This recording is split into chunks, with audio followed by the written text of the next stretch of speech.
to the fourth session of the panel, The House as Gothic Locus, the Uncanny and the United States Family of the 50 Plus Shades of Gothic conference series, organized by PopMech Research.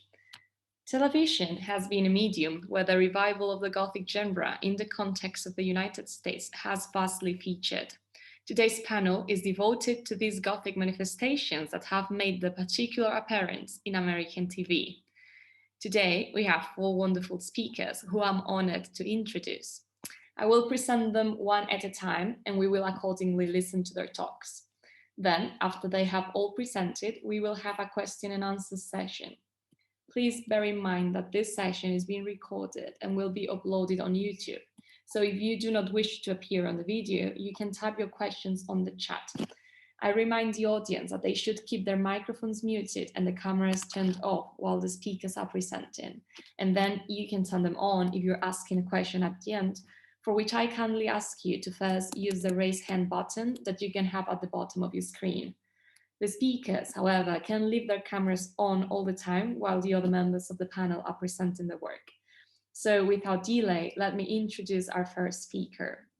Veronika Klusáková is a lecturer of film history at the Film and TV School of the Academy of Performing Arts in Prague. Her particular research interests are focused on the representations of the American South in United States visual culture, with a special focus on gender and the Gothic mode. Her talk for today is titled The Dollhouse and Southern Gothic Legacy in Sharp Objects. So I pass the floor to Veronika now. Thank you for being here today. Thank you, Monica, for your introduction, and thank you for having me. In my paper, I will deal with HBO's 2018 limited series Sharp Objects, based on Gillian Flynn's eponymous novel from 2006. My focus is the Southern Gothic house as home, but I want to narrow the scope of references discussed, for instance, in Susan Castillo Street and Charles L. Krauss' Handbook to the Southern Gothic from 2016, to one particular prop, the Gothic dollhouse, and inquire into its meanings and their shifts in relation to the big model. Let me start with the major differences. Vis-a-vis the big house, the dollhouse is mobile and connotes gendered childhood, girls' play, and inherently role play.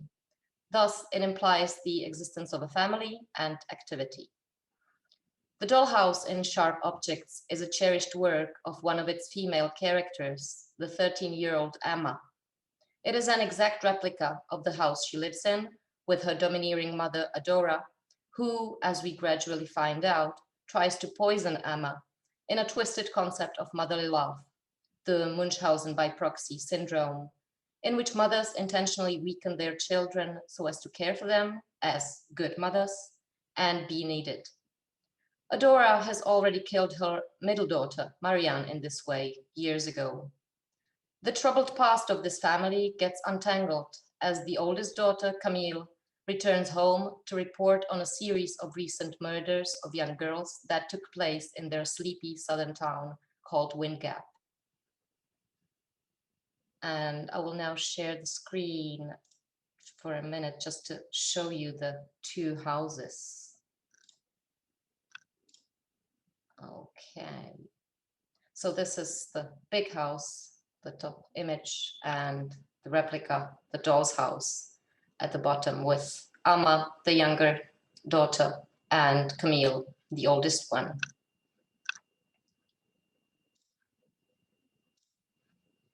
Thinking of the dollhouse metaphor, my cultural memory directed me immediately to the playwright Henrik Ibsen and his famous play from 1879, A Doll's House. Although Ibsen is definitely not a Gothic author, and the house in his play is not actually a house, but an apartment, his play is instructive for my analysis in several ways. First, it codes the apartment as a metaphor of society and its patriarchal norms, which are imposed onto women and make them into dolls, toyed with at the whim of their husbands, the residence owners. As Nora says, Nora, the main character of A Doll's Play, says to her husband before leaving him their children to find out who she really is, quote, "I have been your doll's wife. just as at home I was Papa's doll child. And here the children have been my dolls. The home in a doll's house is a cage for women's identity. Either you are in, penned and dollified, or you are out, free. What is intriguing about the dollification process is that Nora, as the quote shows, feel complicit in it. She says, here the children have been my dolls. This fact complicates the image of the cage and the romantic gesture of breaking the bars in an heroic escape. A similar cage and its complication lies at the heart of a famous sociological metaphor, the Weberian iron cage of capitalist society, imprisoning its citizens behind the bars of various newly developed norms and practices. The iron cage actually has a double, because in Weber's original text, he talks about, quote, a shell hard as a steel, unquote. The interplay between the cage and the shell is intriguing.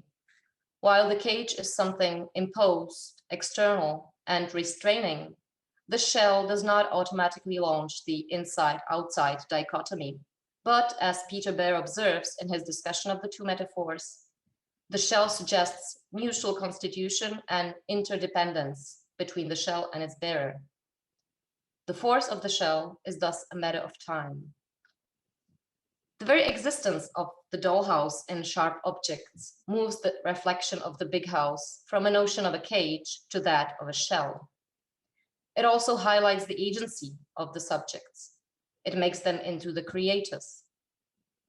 Unfortunately, we do not know whether Amma has a dollhouse in her dollhouse, so we cannot follow this mise-en-abîme scheme. As I already mentioned, Emma's dollhouse is the exact replica of Adora's big house. Emma is way past the age of playing with dollhouses. She's 13, and she takes her job on the dollhouse seriously. She is proud of it in a similar way that Adora is of many peculiar decorations in her house, and even throws a fit once after finding out that the mother changed the color scheme of her upholstery without ordering a new set for the dollhouse as well. The notion of the dollhouse being out of sync with the master house makes Amma mad, because the houses have to match. Emma has a particular technical problem in keeping her dollhouse the perfect double of the big house. What makes the big house special and truly Gothic is a spectacular ivory floor in Adora's bedroom, a wedding gift for her great-great-grandmother from the Civil War era, which is supposed to last forever. However, elephant tusks are hard to get in the 21st century. So to address this issue, Emma devises a truly Gothic solution. She targets girls who don't conform to the doll stereotype typical of her upbringing and who threaten her position of the master doll with her mother. She kills them and uses their teeth for the floor in her dollhouse. The dollhouse thus becomes the crucial piece of evidence in the murder's investigation, yet nobody pays any attention to it. Because as long as the houses operate under the same roof, in a vampirical sort of relationship, they are safe. It is only after they come apart and the dollhouse is moved to a different city that it starts to speak. And I would just like to show the second image, which shows the floor. I'm not sure if you can see it clearly, but on the top, we have the real floor in the big house, made of ivory, with domestic help cleaning it. On the bottom here, we have a snapshot from the series where Amma is clearing the floor. And here, this is the finale of Sharp Objects, so sorry for the spoiler.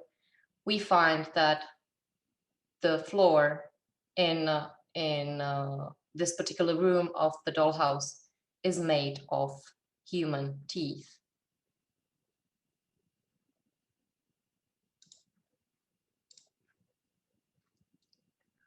Operating as a mobile extension of the big house with a floor even more original than its model, The dollhouse seems to gain advantage over the big house, overturning the original copy relationship. It is, however, this very mobility, the possibility of stepping outside the big house and gaining independence, which turns problematic and ambiguous.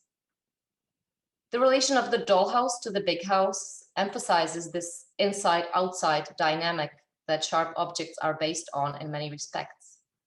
And I will now focus on the most prominent one, which is represented in the character of Camille, the third sister, the one that returns to the city of Windgap to report on the crimes. Camille might just as well be an heir to Ibsen's Nora. After witnessing her mother's slow poisoning of her other sister Marianne, being too little to understand what was going on, step in and stop it, Camille leaves her home as soon as she can to build a new life from scratch. Her exorcism of the idea of home is thorough. Her flat in St. Louis looks more like a hotel room. Upon her return to Windgap, she sleeps in the local motel. And even after moving back to Adora's house, she spends most of her time outdoors in her car. She's even framed as a visitor by Adora. In their first meeting after years, Adora informs her that, quote, "My house is not up to par for visitors," end quote. Running away from the toxic house has been Camille's strategy since her childhood. In a house where every bedroom is designed and decorated to extend and enforce the character of its inhabitant, her old room resembles a generic hotel room, a non-place, to use Marc Auger's words. Camille's approach is coded by the series as the most reasonable, and she is ultimately the one who exposes all the crimes. From the perspective of the Southern Gothic house, however, Camille is a severe case. While not succumbing to Adora's deadly care, she poisons herself slowly by heavy doses of alcohol, spending most of her time in Windgap intoxicated. On top of that, she has a dollhouse of her own, collapsing in a peculiar way the border between the inner and the outer world. Although leading a nomadic life, Camille's home is forever inscribed in her skin, literally, in her history as a cutter. And this is the time for the last image, showing part of Camille's body.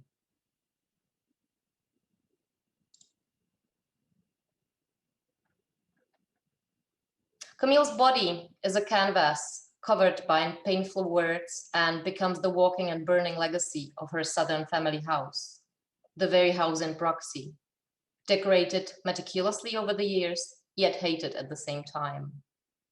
There is hardly a more explicit articulation of the futility in running away than the words covering Camille's body, which become the titles of individual episodes of the series, forming a map of the Southern territory and an oddly poetic haiku at the same time.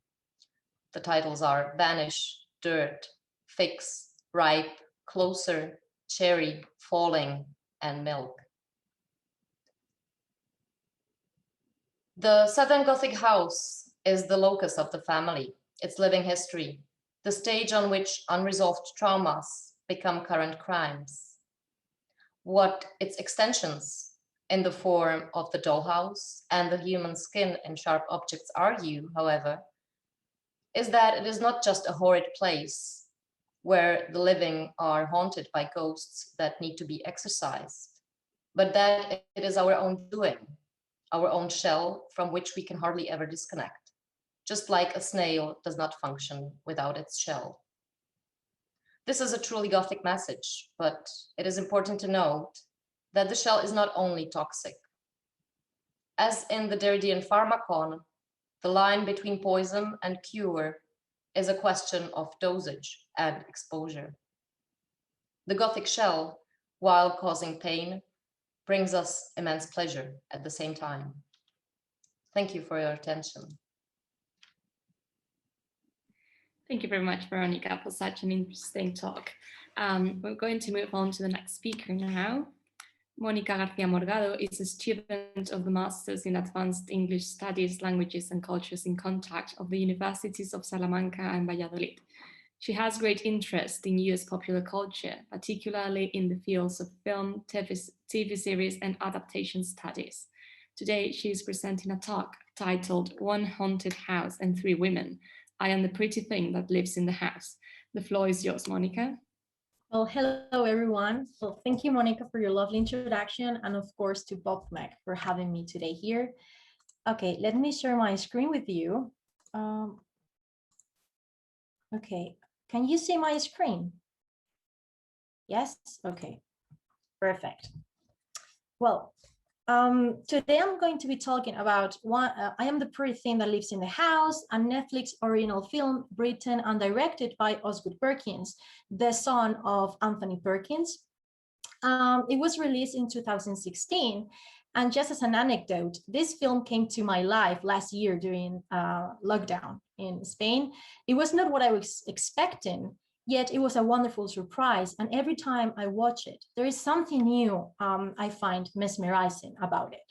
So my presentation, as Monica has just said, is titled One Haunted House and Three Women. For the movie explores the power one haunted house can have over 3 generations of women who are not blood related.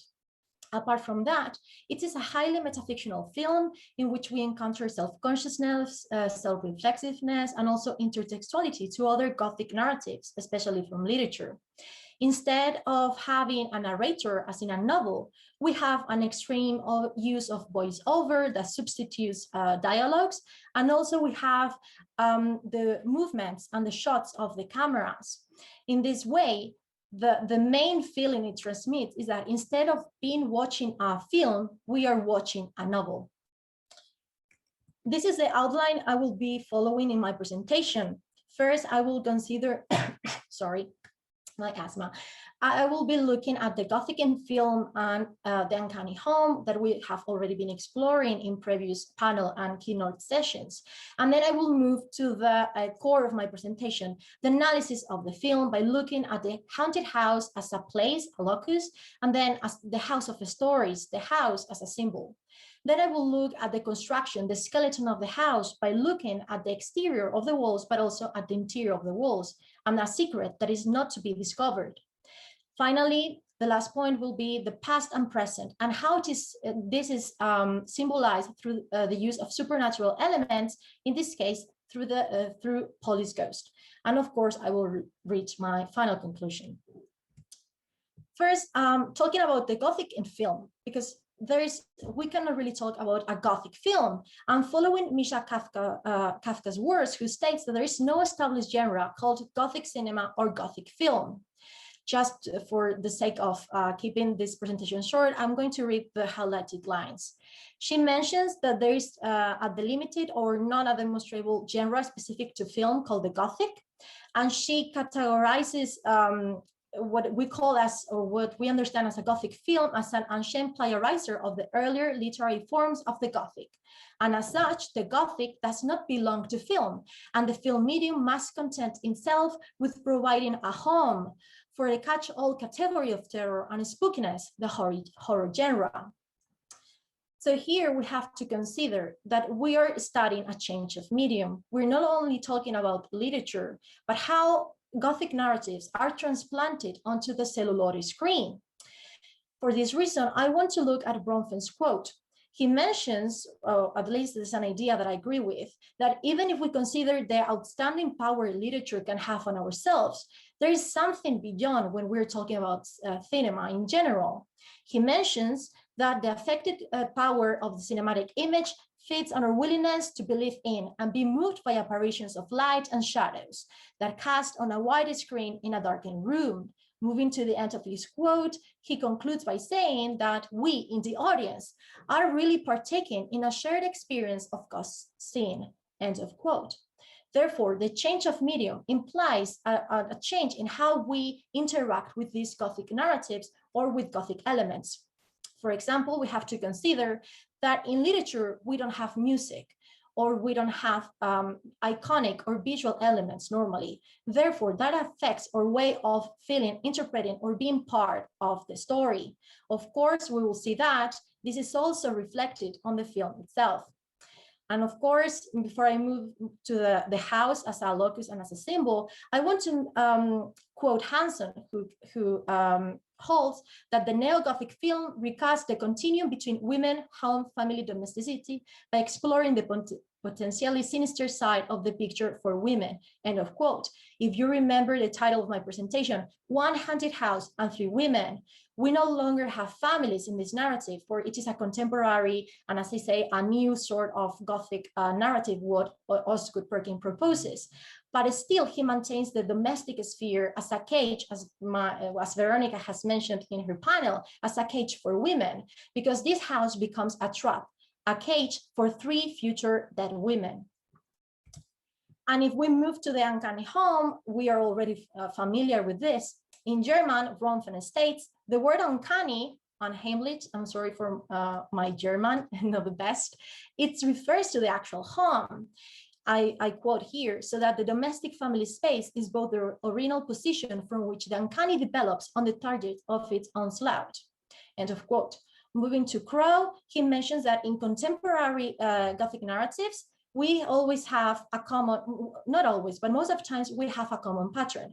We no longer have medieval castles or houses that from the outside look perturbating. Now what we have are, and I read, welcoming homes that eventually reveal its concealed horror, end of quote, exactly what we find in this film. And well, he continues holding and that is explaining that a haunted house is still present in contemporary Gothic. Finally, moving to Broom, his take is that the use of the house as a Gothic locus is that of expressing the Freudian impossibility of familial harmony, an impossibility built in the domestic psyche, and as much as it is into domestic materiality, end of quote.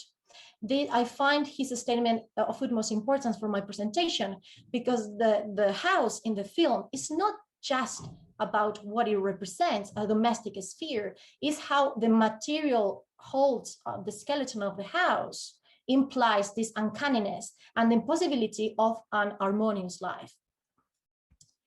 Now, moving to the analysis of the film, and I want to start by looking at the haunted house. The house that you see now is the unique setting of the film. And by the way, the picture that you're seeing now only appears at the end of the film. But what we're told at the beginning is that it is a house constructed in 1812. It is a farmhouse, although it has a colonial style too. And we're given explicitly the localization of the house.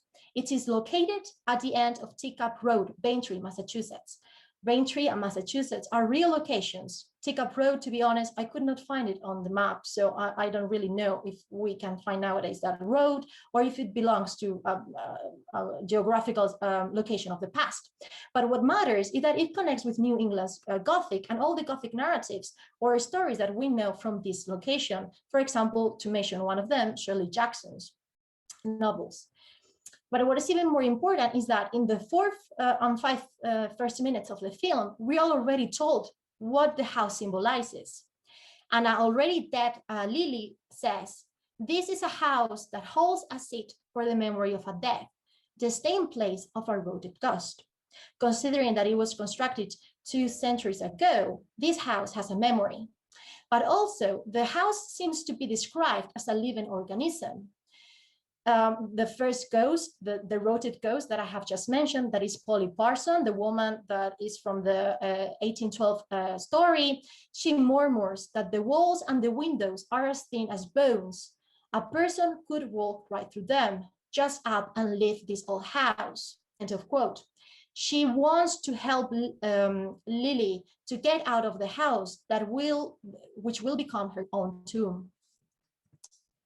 I would like you to look at this sequence of screenshots from the film, because they are from the first 5 minutes of the film. The house is not introduced to us directly as in the previous picture. It seems to be dismembered. First, we get the localization, the end of a road in the forest or in the woods. Then it moves to the porch. Then we see the roof, the entrance, the stairs, the writing, the room, the kitchen, another hall. And then we enter the house together with Lily Saylor, the hospice nurse that is going to take care of the writer of the story, Iris Bloom. The importance is that the film wants us to pay attention little by little of the movements of the cameras, of how moving through the space develops their own narrative that the film wants us to discover. But this is just the house as a Gothic locus. But the house in the story is also a symbol. It is the house of the stories.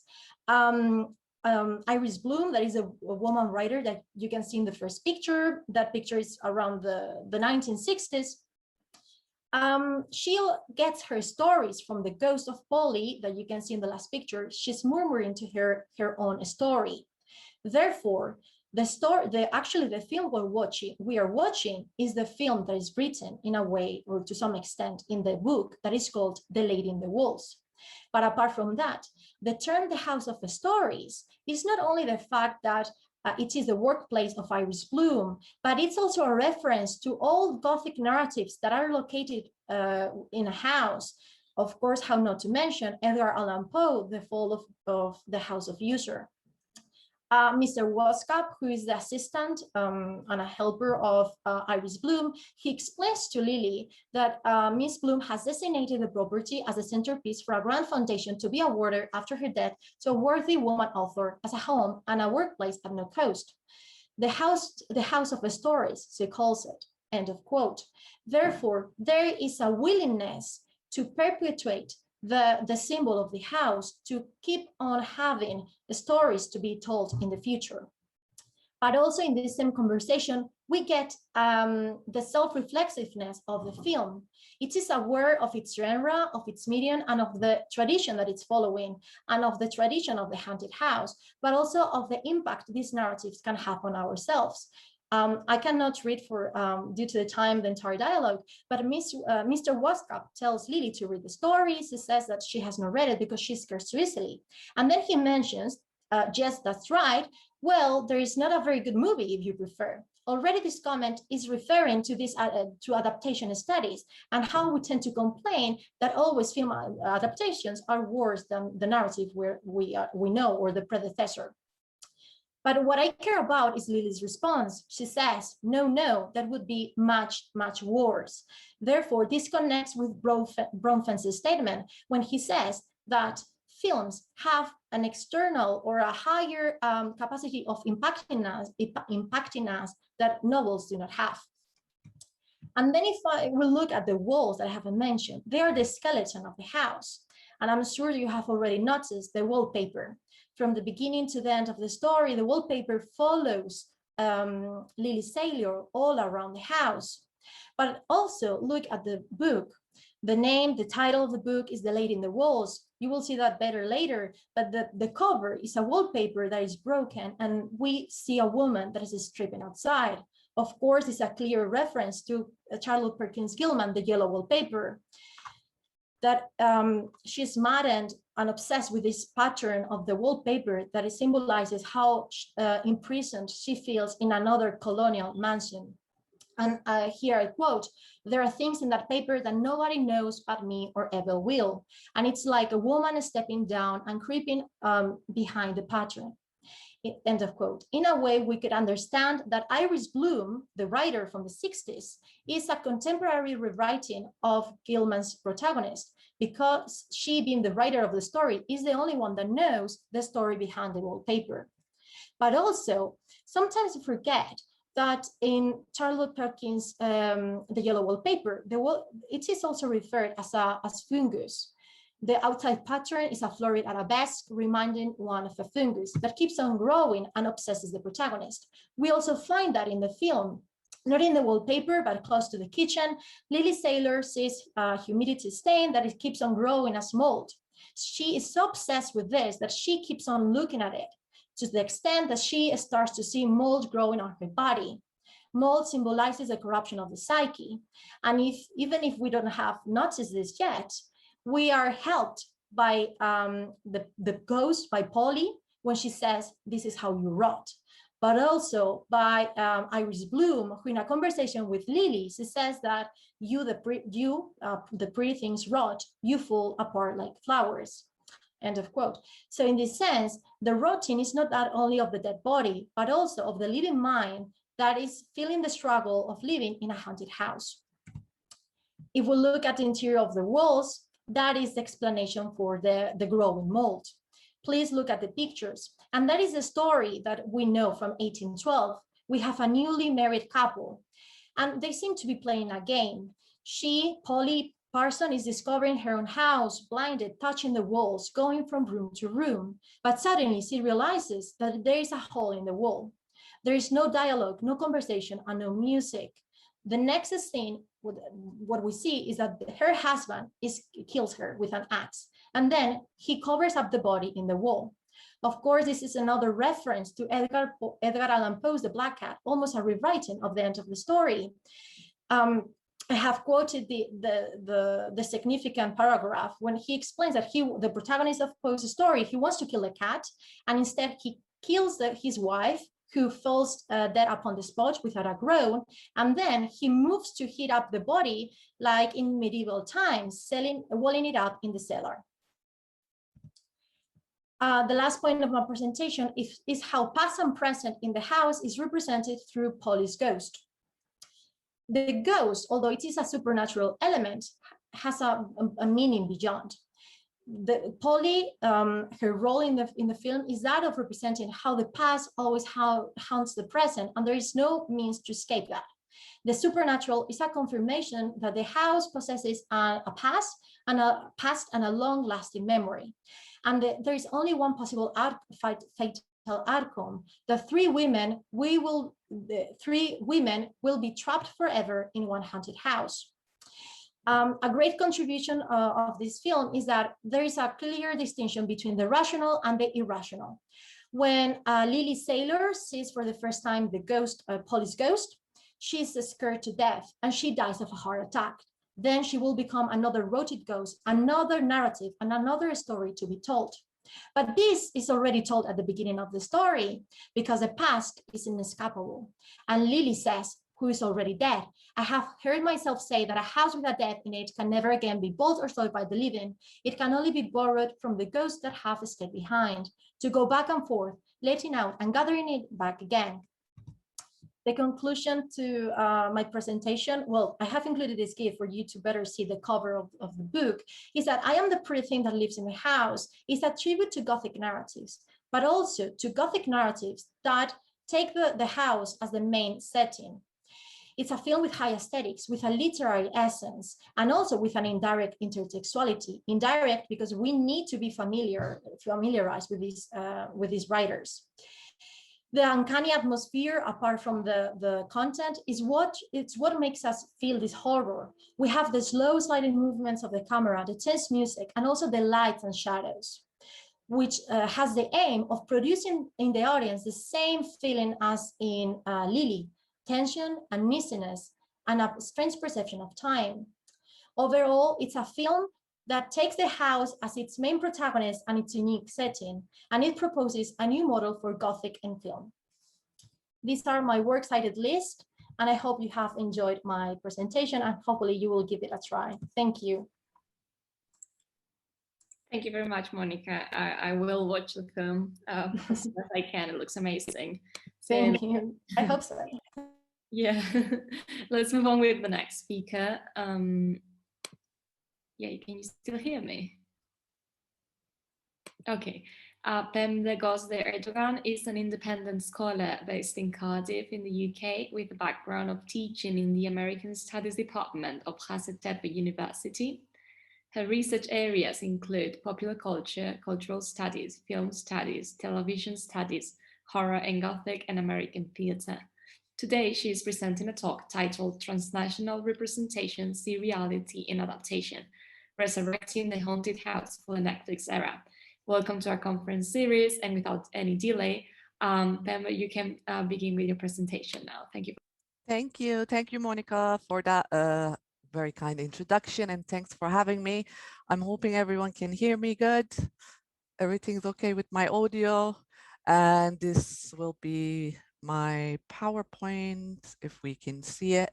Okay, so yeah, so this is the title of my talk, and I'm just going to start for timekeeping purposes. Architect Mark Wigley once wrote, "Architecture is not simply one metaphor among others. More than the metaphor of foundation, it is the foundational metaphor." So ever since its first iteration in Walpole's The Castle of Otranto, architectural space has been the foundational metaphor of the Gothic. Old and decaying castles, monasteries, dungeons, secret passages used as vessels of atmosphere transformed psychological and cultural anxieties onto physical spaces. The rise of the Gothic was synchronous with the emergence of the middle-class home. According to Cavallaro, Gothic spaces represent everything middle-class lifestyle disdains. Quote, discomfort, coldness, extravagance, unclear boundaries, and lack of control over one's space, unquote. It did not take long, however, for the bourgeois ideal home itself to be haunted. In the North American context, the aristocratic spaces of the Gothic literature were transformed into the domestic space of the family house. Dale Bailey locates the foundations of the haunted house narrative in Poe's The Fall of the House of Usher and Hawthorne's The House of the Seven Gables. Ever since, the haunted house has become an archetype that has been repurposed time and time again. As a home that has stopped being safe, a haunted house is a perfect uncanny metaphor. It also speaks to the ideology of the American dream. Bailey suggests, I quote, "The house is our primary marker of class and our central symbol of domesticity, touching upon everything from women's rights to deterioration of the nuclear family," unquote. The popularity of the haunted house metaphor becomes once again evident in Mike Flanagan's Haunting anthology series on Netflix. As televisual representations of the trope of the haunted house, The Haunting of Hill House and The Haunting of Bly Manor present an opportunity to talk about adaptation, transnationality, and TV production in the age of binge watching. The 2 seasons of the Netflix anthology series are loosely based on 2 novellas from the Anglo-American literary tradition. Written in 1959, Shirley Jackson's The Haunting of Hill House gave us one of the most vivid descriptions of a house as the center of evil, a structure that is wild, mad, diseased, I quote, a masterpiece of architectural misdirection, unquote. Taking the most cherished notion of home in post-war America and turning it on its head, the novella has been said to explore domesticity, motherhood, patriarchal domination, dissolution of identity, and more, representing anxieties in America at the end of the 1950s. 60 years before Jackson, Henry James had given us The Turn of the Screw, a novella that has been labeled a ghost story rather than a haunted house tale. In its genteel tone and use of ambiguity, the tale is filtered through the mind of a governess obsessed with respectability and decorum. The tale can be read as a criticism of the Victorian society with its restrictive sexual mores and its strong sense of class consciousness. Both novellas are told from the point of views of young women, somehow mentally pathologized by the societies they live in. Both reflect the anxieties of their times. Flanagan's anthology series tell us a lot about the potentialities of adaptation in the current era of convergence and abundant production. Taking the lead from HBO, in the last decade, Netflix has been at the forefront of quality, risk-taking drama production with its revolutionary approach. While adaptation has always been a profitable industry practice within TV, in the current climate, we see, I quote, "a more innovative and boundary-pushing approach," unquote. This was by Griggs. This approach is enhanced by the potentialities of TV seriality that creates space for expansion and complex storytelling. Flanagan plays with the notion of adaptation in very different ways in the 2 seasons of the anthology series. Hill House uses Jackson's story only as a distant influence, but repurposes some of its themes and scenes. While erasing Jackson, it also pays homage to her. If you can see that little book, The Lottery, that little girl is reading. In Bly Manor, Flanagan stays much closer to James's narrative while expanding it to include other storylines and characters. As such, the two seasons prove that adaptation is actually a process of production. These TV narratives are, as Grossman would call them, I quote, hideous progeny, unquote, in Shelleyan terms. They destroy other texts and create new ones, born of new concerns and anxieties. While I aim to show that the haunted house trope has been transformed into a transnational sign through the Netflix brand, it is important to recognize that Flanagan cannot completely ignore the traditional features of the haunted house tale. Familiarity is key to genre innovation. By choosing to foreground the houses in both of its seasons' names, the show emphasizes the haunted house trope. In the first season, the house is more visually prominent. More than the exteriors of these houses, the interiors serve symbolic purposes. The liminal spaces of doors, thresholds, staircases, closets, corridors, attics, and basements, together with paintings and sculptures, serve as portals to memories and different realities where the past comes back to haunt the present. The ideals of the family home are also explored in the genre through so-called meta houses. In the first season, the mother's model forever house, and in the second season, Flora's dollhouse. These houses represent hopes, dreams, and fantasies of the people who create them or play with them. In this context, the show also foregrounds the presence of children as beings that can test the limits of reality, as agents that can mediate between the dead and the living. For Bly Manor, siblings Miles and Flora were already important parts of the original text. For Hill House, Flanagan chooses to explore the childhoods of 5 siblings using the youngest twins, Luke and Nell, for special horrific effects. Flanagan also chooses to follow the conventions of the haunted house tale in his exploration of ghosts. Even though both novellas originally leave room for ambiguity and for the questioning of the existence of the ghosts, the 2 seasons of the show insist that the ghosts are real, even if they are symbolic of loss and grief. As such, the 2 seasons move away from the ambiguous ghost story and show us that ghosts that haunt the characters are very real. Finally, the most important and dominant feature that Flanagan borrows from the haunted house tales is the presence of an often middle-class family. In Hill House, it is the Cranes, and in Bly Manor, we have a much more diversified symbolic family created out of the 2 children, the au pair, the cook, the housekeeper, and the gardener. In this, the house and the ghosts are mostly used to explore the familial relationships, trauma, and loss. These familial groups also become a big part of the transnational appeal of the 2 seasons as a Netflix product. Netflix is available in over 190 countries and has more than 100 million subscribers. This fact makes it a truly transnational broadcaster in the age of over-the-top broadcasting.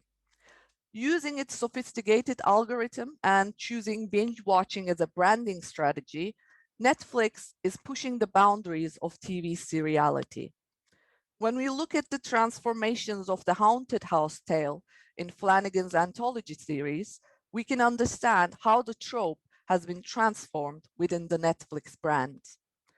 As Netflix productions are predominantly American, its grammar of transnationalism heavily relies on globalized American values that are made to stand for quality in television production and equality in the world.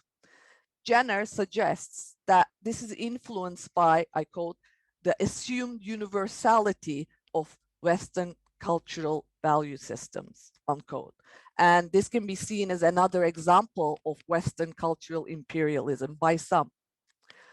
While Hill House gave us an inherently American family and context, Bly Manor also goes to some lengths to Americanize its story. This is mostly achieved through Flanagan's ensemble cast, made up of a mixture of British and American actors, through his complex storytelling, typical of American quality TV, and through making the main female character American. Another point that makes it evident that the series carries the transnational coinage of global Americanism is the fact that it foregrounds diversity as a sign of liberal values. With its racially and sexually diversified cast and storylines, the Haunting series plays into a global reference system of values such as democracy, human rights, and feminism. Finally, a big part of Netflix's transnational appeal comes from the fact that the notion of nostalgia has been infused very strongly to its branding. As a platform aiming to create a huge archive of films and series, the channel foregrounds nostalgia as a strategy. In this context, adaptation, genre, and narrative choices gain on extra meaning for Flanagan's show. Firstly, the genres of ghost story and the haunted house tale are founded on the notion of nostalgia when we think of ghosts as signs of past haunting the present. Second, the notion of adaptation itself is nostalgic, resurrecting a beloved tale with new meanings. Third, Flanagan's choice to anthologize iconic haunted houses from literature is an extremely nostalgic use of TV seriality. Flanagan uses the same cast, creates parallel storylines and themes between the two seasons, and thus creates his own nostalgic intertextual televisual space.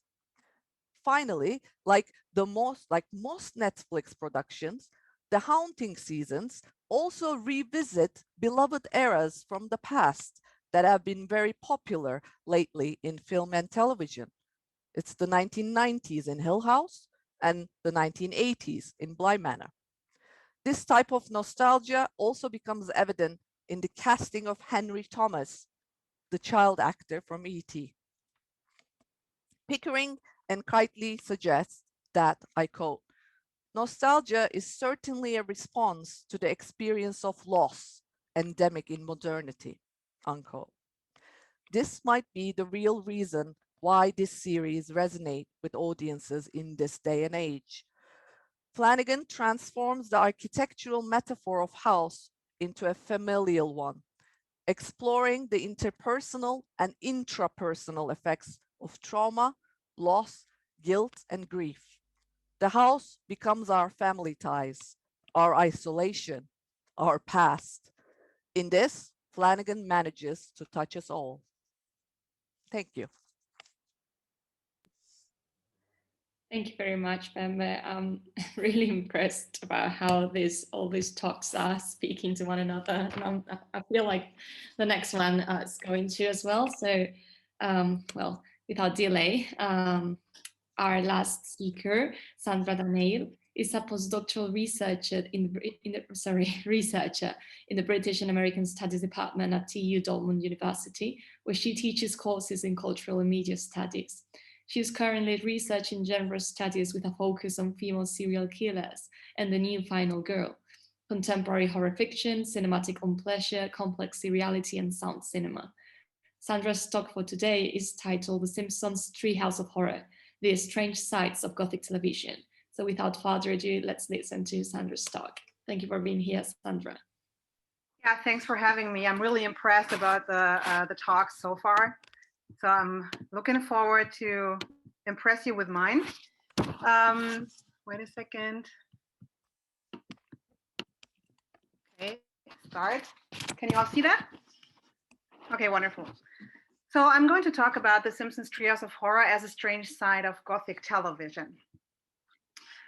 From Edgar Allan Poe's 1839 Gothic tale, The Fall of the House of Usher, we know that in 19th century, the domestic space of the bourgeois families resembles a haunted palace, as it often appears as an enclosed haven of human abysses. The Usher family's house is a disintegrating place, a psychic battery that symbolizes the character's ill-fated mental and moral state. Already in 1919, Sigmund Freud wrote in The Uncanny that the home is a space where the uncanny, das Unheimliche, cannot be found without the presence of the familiar. This is based on Freud's insight that the German word unheimlich reverses heimlich, an adjective with two divergent meanings. On the one hand, heimlich equals heimisch, which refers to the domestic and the family as an intimate, familiar comfort zone. On the other hand, heimlich means that within the home, there exists something repressed, hidden, and traumatic. The eerie realization that horror begins at home has been continuing its transmigration from 19th century written texts to 20th century audio, visual, and even digital media, and its varied forms of consumption in the 21st century. In Western popular culture, a variety of formats approve of the lasting ambivalence of the American family and the cracks in their domestic walls. The early radio plays by Orson Welles and Arch Oboler in the 1930s, the sci-fi and horror anthologies by Alfred Hitchcock and Rod Serling in the 60s, and the Hollywood-inspired storytelling on American television since the 1970s, all of these make the home subject to uncanny threats, both from the exterior and the interior. Throughout popular media history, these cracks have allowed us a glimpse behind the walls of the American standard home, sometimes in fiction and favorably on the big screen, but ever more prominently on the small screen too, as we have heard. As was explained with Freud's concept of the uncanny, there is a similar ambiguity in the role of the television, which on the one hand is an essential ingredient of people feeling homey when perceiving the TV as a window through which they can safely watch the world go round. But on the other hand, the TV set has an uncanny discomforting quality when it mirrors our fears. It can fill our vacuum with toxic energy, become a medium for psychic pollution, and a symbol of anxiety over the insidious reach of outside influences into the domestic sphere. The British scholar Helen Wheatley, author of Gothic TV, claims that the television is the ideal medium for horror. She argues that there is a synergy between horror and television because certain events are made more frightening by being broadcast on TV and thus watched within the domestic space. In their book, TV Horror, the authors, Lorna Jowett and Stacey Abbott, observe that horror begins at home, particularly since the changing landscape of television has brought the genre of Gothic horror to new prominence.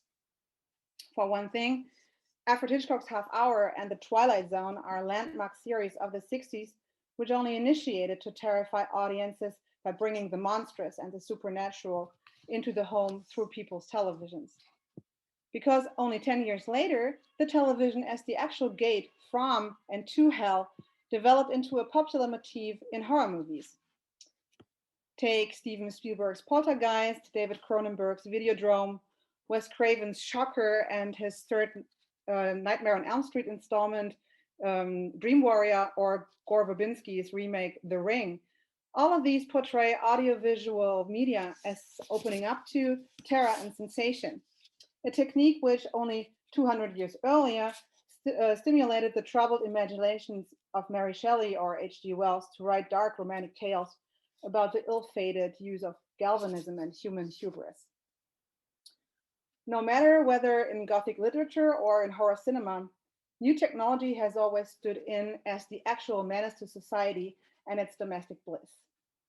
In this context, my following analysis will shed light on the ways audiovisual technology has become a representative marker to increase the uncanny atmosphere among us while we are sitting in television's assumed warm, glowing, warming glow, to quote Homer Simpson.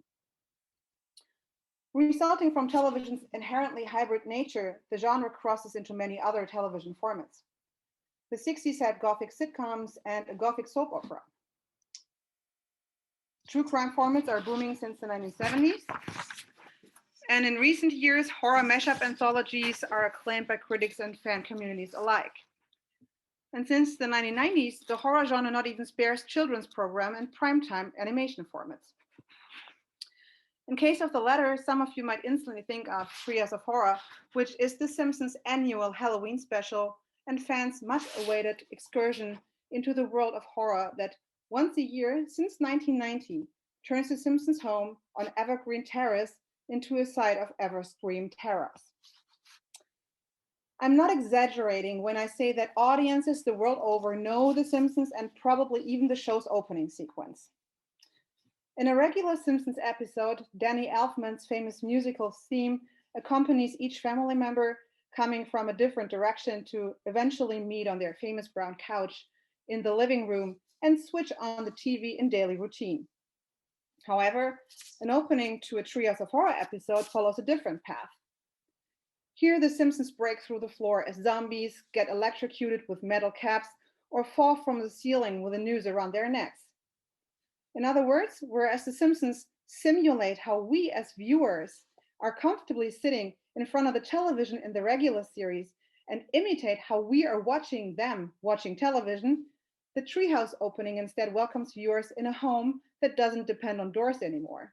A home that's haunted, often by the television itself, has permeable borders and can easily be invaded by killers who take place on the couch and wait for the family's return. In Trias of Horror, the medium of television oftentimes appears as a haunted medium that unsettles the familiarity of the family's protected home.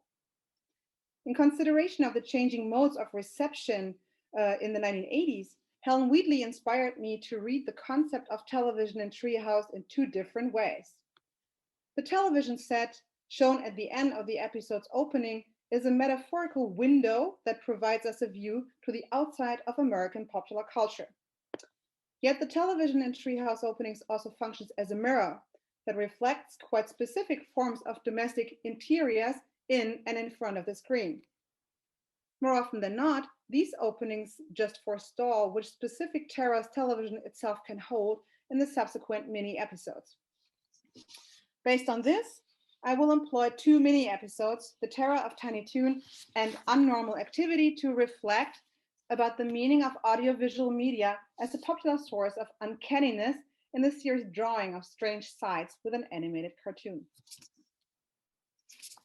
In the 98 Trias episode, The Terror of Tiny Toon, the television fills Bart and Lisa's existential vacuum of the home.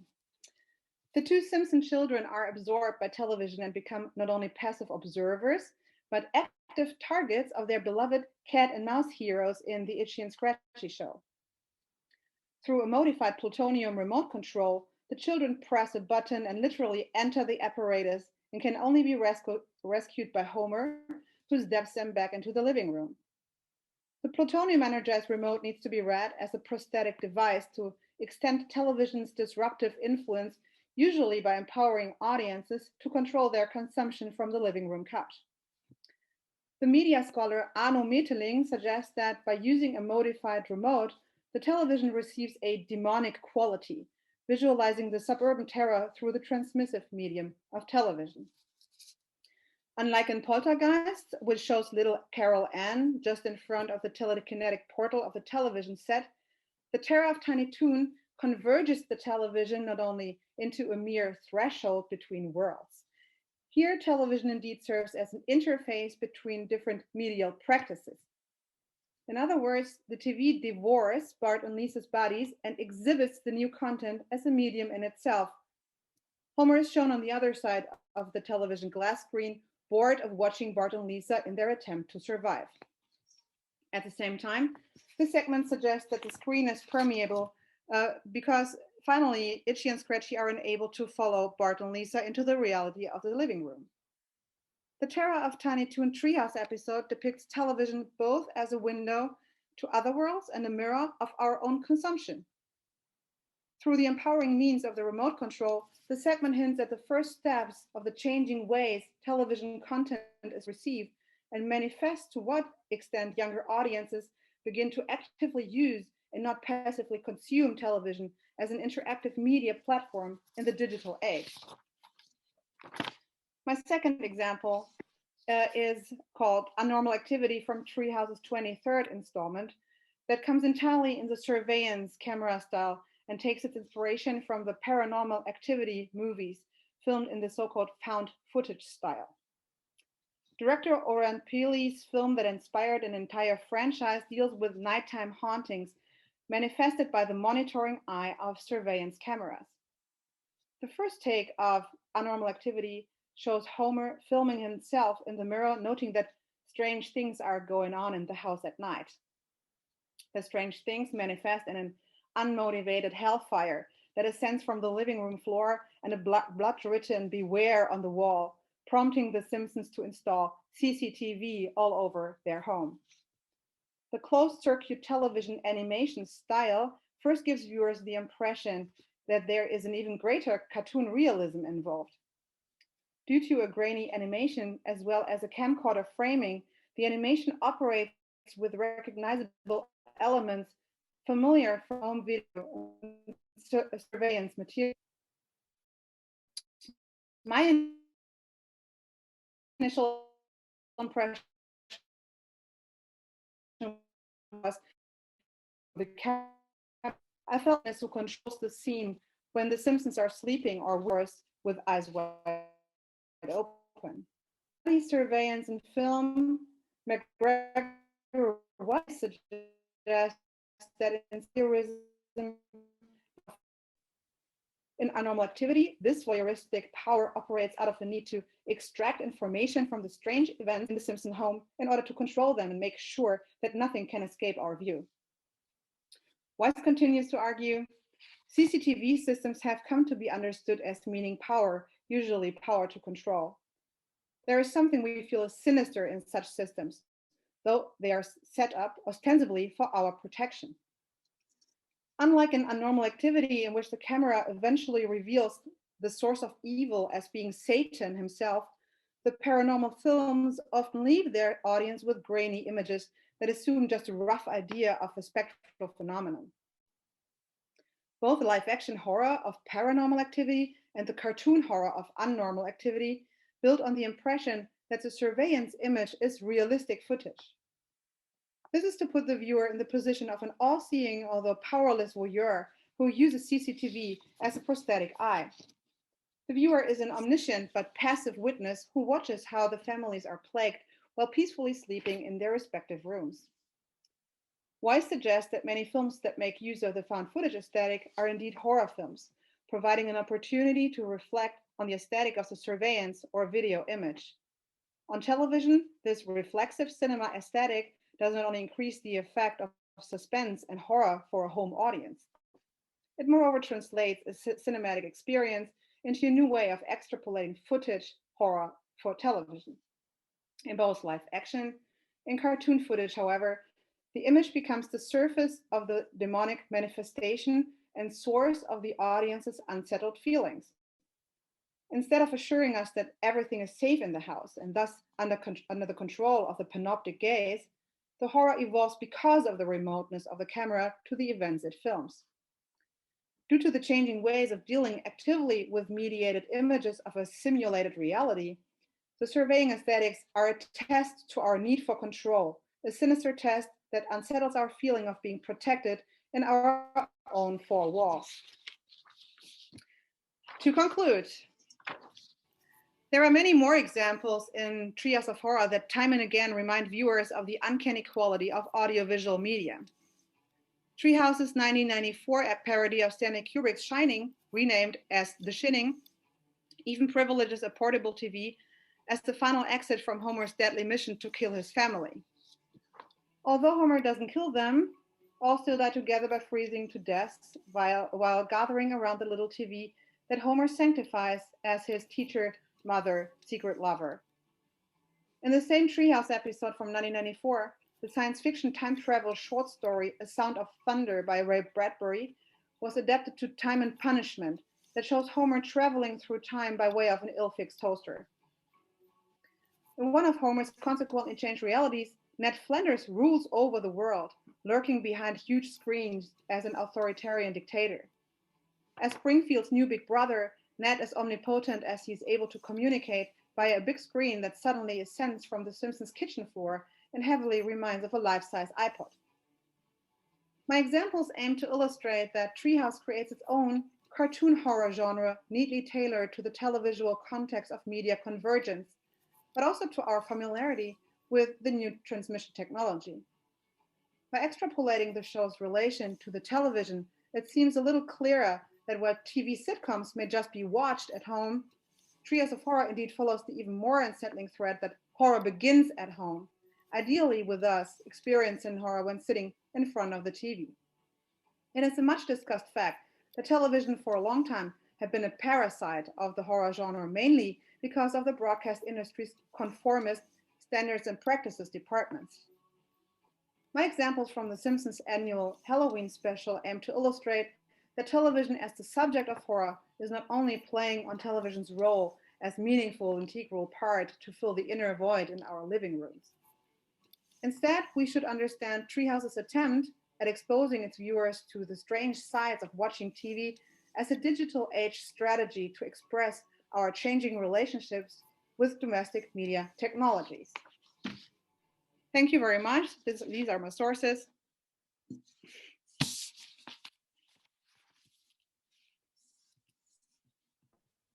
Yes. Thank you very much, Sandra. This has been such an interesting panel. And it has provoked a lot of interest, and that the audience questions for you. So we can start now with the Q&A. As I said, we need to turn on, use the raise hand button before talking. So if I see any raise, you can then turn on your.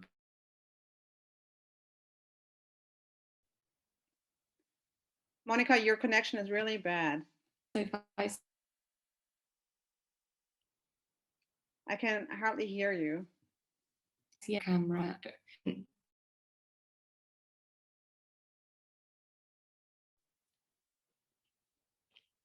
I will just for a moment, if we see if Monica is going to get a better connection.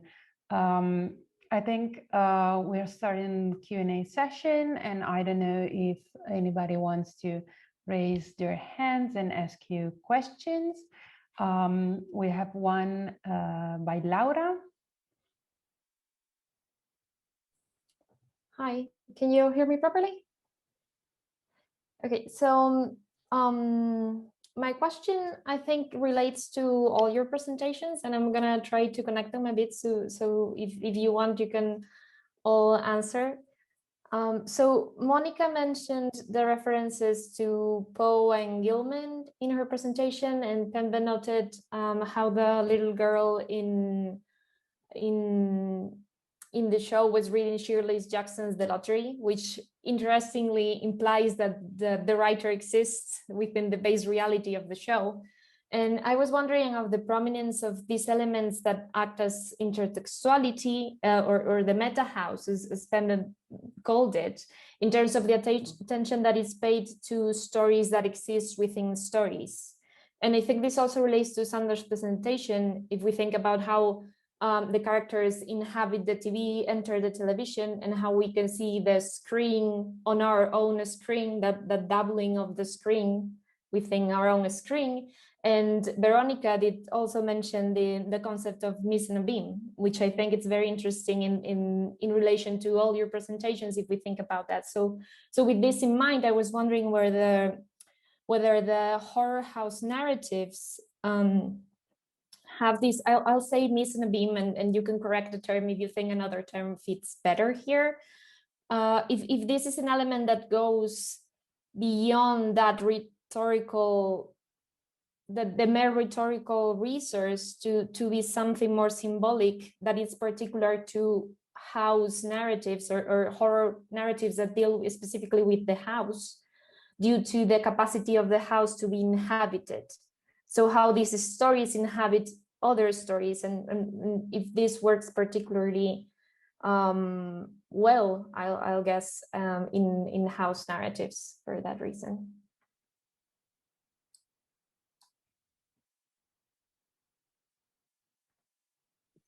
Does someone want to begin answering?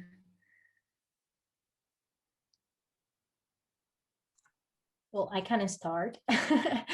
Well, thank you for your question, Laura. Well, I'm not an expert on the film. I did a thorough research for this film because what you've mentioned of these meta houses, the mise en abîme, even directly or indirectly, at least I'm talking from I'm the person that lives in the house. I think, as I said, it plays with our knowledge already. So at least from Osgood Perkins' film, you need to have these references already in your mind to notice them in a way. They're not as explicit as, for example, when we see literally with the book that you maybe zoom in and you can see it. But apart from that, at least from talking about a Perkins film, I think he absorbed the notion of the meta house in order to produce more stories. In a way, he follows a tradition of the haunted house by looking at how the house has been used in other stories. But what he proposes is a new way of exploring the house in a way. But yeah, I think it's thinking of other films that I've been watching lately. Think the meta house and mise en abîme, intertextuality, even if it's direct or indirect, I think it's quite present lately. I don't know if my other panelists have a bit of more knowledge regarding this. I don't know if my answer was helpful at all. So I guess it fits what Stephen King, so I had to think of this while Pembe was talking about also King's Shining, for example, and the whole architecture of haunted houses in the history of horror fiction, Gothic fiction. And so Stephen King himself once said that it's not necessarily the kind of mundane bourgeois suburb house where the family is living, but he kind of thinks of the haunted house as like in this hotel of the Shining Hotel, the Overlook Hotel, as the ultimate bad place, like a psychic battery. It can also be a tree house, you know what I mean? So it can also be thought with like every single concept that comes to mind, but it's like something that is kind of energized by kind of a psychic pollution, like a toxicity that comes comes at stake here.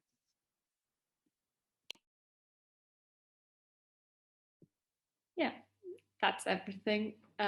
Maybe we can move on to another question. We're a bit short on time, so this might be the last one. But yeah, thank you very much, Laura, for your question, and thank you for answering. Does anyone want to add anything else about this, or is there any other question from our audience? Yeah, Anna has a question. Yeah, and Sophia as well. We can do the two of them. First, Anna. Yeah, my more than a question. I'm that person. It's a comment. No, we were discussing this yesterday with the previous house panel. So I was just thinking, it's not quite fitting your specific presentations, but it's about a haunted house and this kind of genre. What do you think, just some thoughts about the fact that in most cases, it's a very white place. There's in most the texts are quite about whiteness, about this haunted house, that it's a mansion or it's a suburban house or something. But anyway, usually it's some middle class white family having some problems with the house. So if you can, all of you, just say a few words, I don't know, maybe in the order you presented or something, just a reflection in this. Okay, I'll start. That's, I think, a very good point, and I have just one brief comment on it, because I'm interested in the haunted house in the South. And there, these haunted houses tend to be, as you said, mansions, upper middle class, or at least middle class, with some plantation roots. And very often the haunting is kind of a reminder of the suppressed past of the African-American presence, which was hidden. So I think this is kind of the core of existence, the reason for the existence of the haunting process as such, especially in the southern region, or in the houses set in the American South.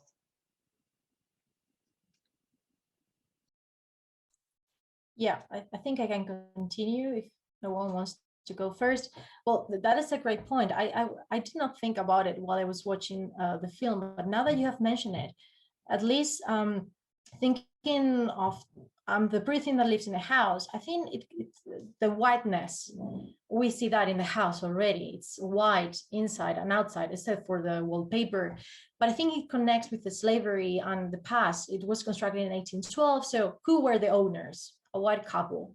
Who are the inheritors? I mean, who inherit the house? White people. And actually, I did not include this in my panel, but we get to see who inherits, who gets the house as a prize. And we see two little white boys sleeping. So again, we have a white family. So I think, at least in this film, it's a completely exclusion of other races or ethnicities. And it's a study of the whiteness of America, this American dream for whites, for we belong to this place and we are the upper class, and we are, but also the notion that the haunted house is reduced to whiteness, it implies also, I think it might be a in some cases, it depends on of course, of the director or the screenwriter, but it might also imply of the putrefaction itself of society, of how we are obsessed with capitalism and having a place of our own, and how that it means our exclusion from others, creating our own bubble that we don't allow our family to mix with others, which is basically a notion of whiteness, not mixing. Well, yeah, when you asked the question, Anna, it just made me think of, I don't know if you guys read Coleman's horror noir, where she writes about, she kind of contextualizes horror film from an African-American perspective. And in the beginning, she talks about an Eddie Murphy stand-up, I guess from 80s, in which Eddie Murphy talks about the fact that when he's watching a haunted house film, and when he sees all the white people seeing the ghosts and staying there, he just says, dude, get out. Why are these people staying there? And why are they still doing the ghost thing? This is so stupid. Culturally, you wouldn't see a black man staying there. And then he says something like, yeah, okay. Do you want my money? Take it. I'm out. Do you want my children? Take it. I'm out. It's kind of like a very cultural, racial comment he makes on white horror, actually, which is, as we know, is the predominantly horror production has been. But I think that is also the influence on Jordan Peele's movie Get Out, because that is a direct quotation of Eddie Murphy's line.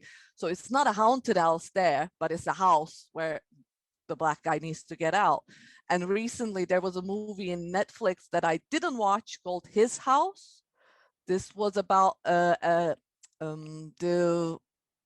experience of an asylum seeker in Britain, and they're black, and that house is haunted. So I'm really curious to watch that, but because of all of my other stuff, I didn't have time yet to watch it. It's in my list. So yeah, definitely, it's like this haunted house tales. We keep talking and raving and adapting and readapting and all that. It's prominently white. And it's, when you think about it, the haunted person is prominently woman. So there are a lot of racial and sexist or whatever things, tropes into this. Yeah, so that's my 2 cents. Yeah, so the whole tradition of the Gothic is much inspired by the Puritan, also heritage. And of course, influenced by a massive amount of othering, and othering, of course, against those who kind of create the threat, the menace to the community of Christian Orthodox believers, Of course, women belong to these groups because they were also accused being witches and, got burned for their deeds. And what's interesting in The Simpsons Treehouse of Horror is, of course, the series has come under much attack because of its kind of also, whiteness, yellowness. But on the other side, when we take a closer look at Treehouse of Horror, it's I have a lot of examples in my dissertation where I wrote about that. Homer Simpson, for example, there are so many occasions where he also stands in as a kind of African American identity, where he, for example, in Homerzilla, he acts as the Godzilla, not the King Kong. And the Godzilla character, so like really ethnicized characters in American film history. No, it's King Homer. King Kong, King Homer. So he's the kind of the big giant ape who's also abducted from his island to New York City, and he's kind of really almost a kind of monstrous character due to his physical appearance, his hyper obesity that is kind of stylized in the series as well. So, and it's really interesting to play around with the thought that, of course, it's based on a certain approach to whiteness, and also white sitcoms in American of the American 50s. But of course, here we see a clear development that came at a very early point of also dealing critically with these aspects of whiteness and blackness in television. Yeah, thank you for your answers, because it's very interesting. I think I absolutely agree with what you all were saying, and of course in the southern house there is always this haunting that is given by this past that doesn't go away, and I mean rightly so. It's almost as if the inhabitants of the house want the past to go away, and the past is not gonna go away until you face it. Thank you. Well, thank you very much, everyone, for this lovely discussion. We have time for just one last question by Sophia, who's got her hand raised. Yeah. I'll try to be very brief. Thank you for your presentations. I really enjoyed them. And I was just thinking, it's a general question for everyone. I was thinking of Netflix and similar platforms and how they have changed our way of consuming audiovisual culture. And so given that they all rely on the Gothic very heavily, and Gothic products are very popular in these platforms, I was just wondering if you think that this fact has changed the treatment of Gothic, or if it's just like a natural evolution of the genre, because it's always been very closely tied to pop culture. But yeah, I was just wondering if you think it's changed the way that we consume Gothic, or no, or it's just like the natural path for Gothic to adapt itself to contemporary ways of consuming culture. Thank you.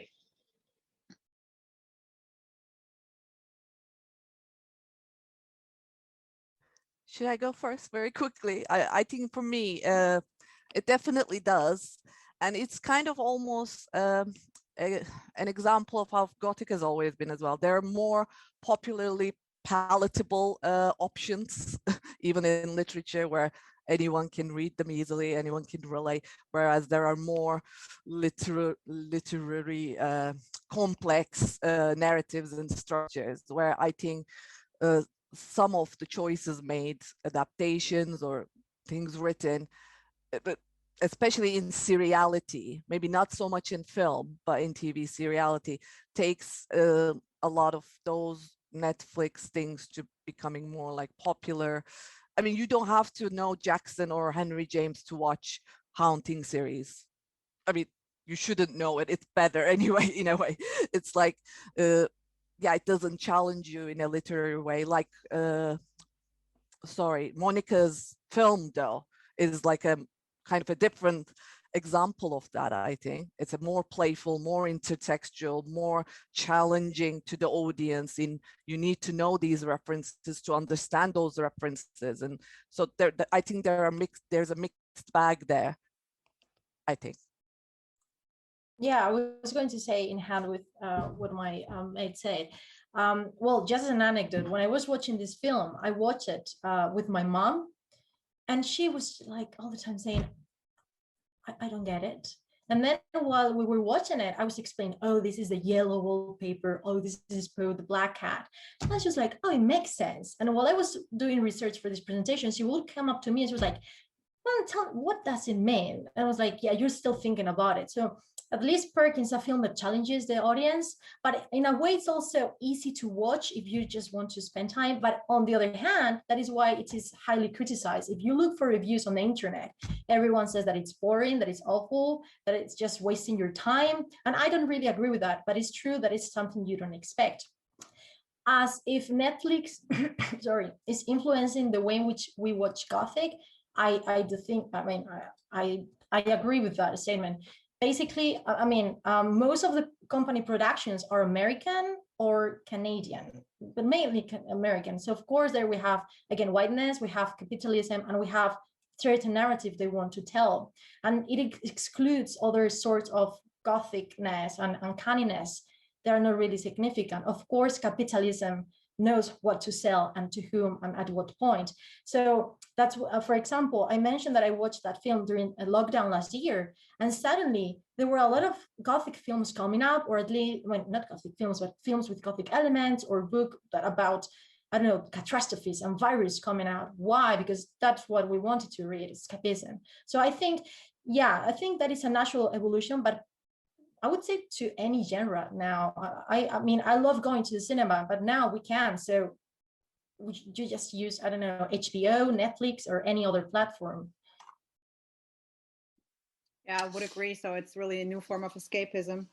But actually, I remember that I received an interview request from some Netflix platform, and they also included this question. So what would be like your you know, your wish that we could change? And I remember that one of the choices was you know, to include more ethnic formats, for example, and they seem to be aware of the fact that it's a really white kind of audience that they address with their white content, right? So, and yeah, I guess this is also something that's going to change in the next years. Yeah, and I would like to just follow up on what Sandra just said. Watching sharp objects and the phenomenon of sharp objects was very much in hype because of the focus on another thing that was overlooked very much by then, and that's like female violence.